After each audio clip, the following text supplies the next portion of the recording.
Hi, my name is Trevor Yeltman, and I'm here to present to the school board today a different approach that we could take to lower suspension rates and a more trauma-informed approach. I only have 10 minutes, so I'm going to do our best here. And if I have a lot of resources on here that if you need to look at afterwards, will help you. So the purpose of this presentation is to provide a background of the impact of the trauma, discuss educator mindset and how we can go about looking at this situation differently, explain current ineffective classroom strategies, describe effective ones, and then look in to see how the school board and you guys can help us with this process to collectively try to lower suspension rates. So what impact does childhood trauma have on our students?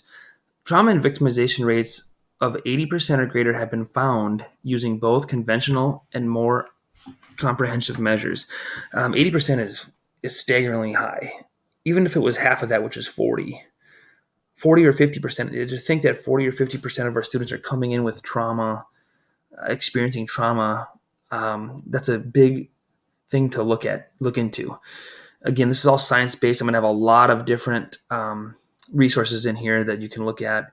But this is all science-based stuff. And if we have that many students coming in, well, why is that important? What does trauma do? Well, science makes it clear that exposure to early adversity affects the developing brains and bodies of children. It inhibits the prefrontal cortex, which is needed for executive functioning skills. Brains are built, not born. So we're starting to realize that trauma really impacts the brain.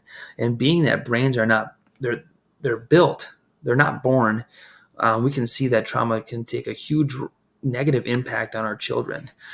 Because of this, what do students need then? Students need a sense of physical and psychologically safety for learning to occur, since fear and anxiety undermine cognitive capacity. So it's really critical that we understand that a lot of these students that are struggling, especially behaviorally, have not been able to develop skills that they need to be ready to learn and even to behave appropriately. A lot of these students, there's a learning brain versus survival brain that Jacob Ham talks about. And the learning brain is ready to learn. It's okay to make mistakes. There's acceptance. There's belonging. But a survival brain, which a lot of our trauma students have or deal with a lot of the times, is not ready to learn. They're nervous to make mistakes. And so a lot of negative things happen for students who are experiencing trauma. So what does that mean for us? Well, it means that most of our students, or a lot of our students, are coming in not ready to learn. And then we're going to try to teach them, but they're just not ready all the time. So we have to make sure that they're ready. And one of the best ways to understand behavior without getting too frustrated is a mindset that kids do well if they can. A lot of us in the past, myself included, it was kids do well if they want. We always thought there was these choices. But when we come to look at science and how the brain is built, we see that a lot of these students do not have the skills. There's a skill deficit, not a will deficit, right? They because they've been in the survival brain, they haven't been able to develop skills that are going to help them in the classroom or in life. So in order to get to the prefrontal cortex, this learning part of your brain, students need to be regulated and calm. They need to be related to, they need to have connection, and then reasoning can occur, that's our learning part. So a lot of things, a couple bigger steps need to happen before automatic learning can take place. So ineffective classrooms don't really have that mindset. They don't really think about the skill deficit piece. And what they do is the classrooms are inconsistent and unpredictable classroom environment. So students are coming in, it's inconsistent. We don't know from one day to another. There's no consistency with a lot of different things. Only academics matter. Focus on reduction of behavior through punishment. So again, this is the problem we're at today. This is why we're here. All these suspensions and all this negative stuff. Well, yeah, punishment, we understand that. That's what we've mostly been brought. But what's the purpose of that? Is it just to reduce behavior, or are you actually working on creating skills and helping students build those skills so this doesn't happen as often, or they're more successful?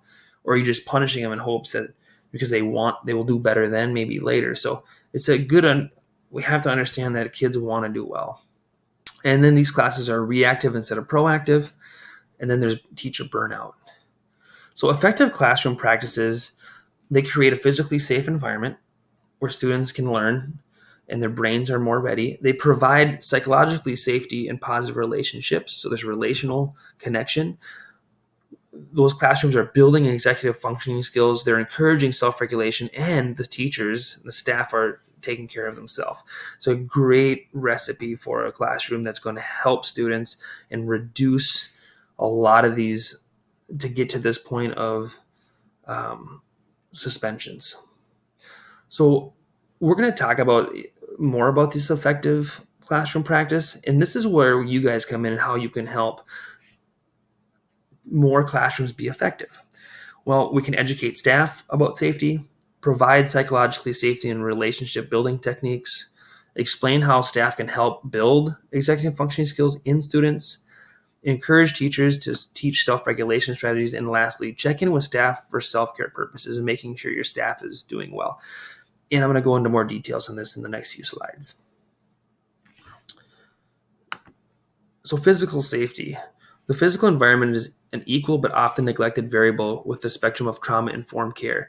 It is very vital that educators get educated or get taught about classroom environment, what it looks like, the layouts, the symbols, and is there regulation spaces for students to be safe in. So one thing that you guys can do is we can help by creating more physically safe environments for kids.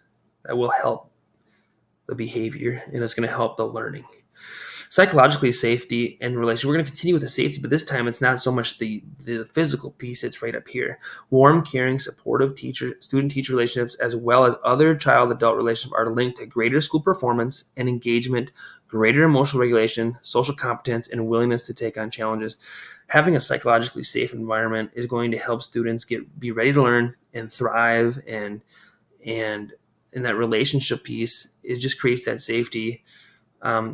Again, this is in a respectful way, cultural responsive.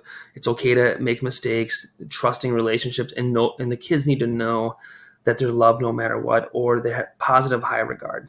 Right? We always want students to know that we're there for them. That's going to create a great foundation for a solid, effective classroom. Executive functioning skills. What can we do here? How can you teach students, or how can you teach teachers how to teach students about executive functioning? If I'm a math teacher, how can I take my math and not only teach my academic piece, but how can I challenge some of this executive function? How can I build skills in students as I'm teaching math? So instead of making it just about math, how can I make it about executive? So I'm not teaching anything different. Maybe my approach is different, right?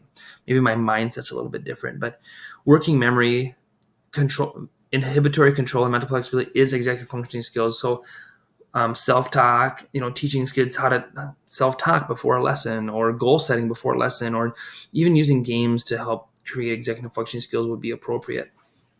So again, teaching teachers that, hey, it's not just about, hey, you're in trouble behavior.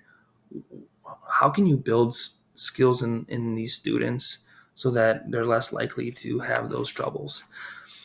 Speaking on terms of helping students, self-regulation strategies, educators must be aware and regularly implement a broad range of self-regulation strategies. So movement, audio, breathing. What kind of things in the classroom environment can we produce to children to get them regulated? They can't learn anyway if they're not regulated. We already know that. Science tells us that. So teaching teachers regulation strategies that they can give to their students while in class or throughout lessons to keep them engaged.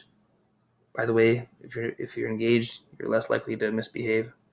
So these are all things that are going to help us lower the suspension, lower the behavior problems, but even more excitingly is to help students not just change behavior, but to build skills for their life. And lastly is self-care. This is so important that the school board understands that teachers need to take care of themselves and be mentally ready for all this, right? There's so much give and give and give. And if we don't take care of ourselves, we're not going to be able to have the capacity and the fuel to continue to. This is where burnout comes from. We have to take care of ourselves. And that's not selfish, it's selfless, because when we are ready and we continue to fuel ourselves, we're going to be more self-regulated. We're going to make better choices, and things will go better in class. So in conclusion, the impact of childhood trauma is clear, it's science-based, and it's vital that educators support children that are experiencing trauma with the right mindset. Some current classroom practices right now are ineffective. They need to be changed. Effective academic, social, and cultural response or classroom practices in a trauma-informed classroom are rooted in safety, relationships, executive functioning, self-regulation skills, and self-care. All things that will have tremendous impact on students and lower suspension rates. So these are things that educators need to be informed with, and the school board needs and everybody needs to work together collectively to give these students a better chance at not being suspended and learning and keeping them in class. So I appreciate your time. These are some references. Like I said, everything today was science-based. It was well documented. This is not my opinion. This is how the brain works. This is what it's like. And so these are references. And again, if you ever need any questions, let me know. But I appreciate your time.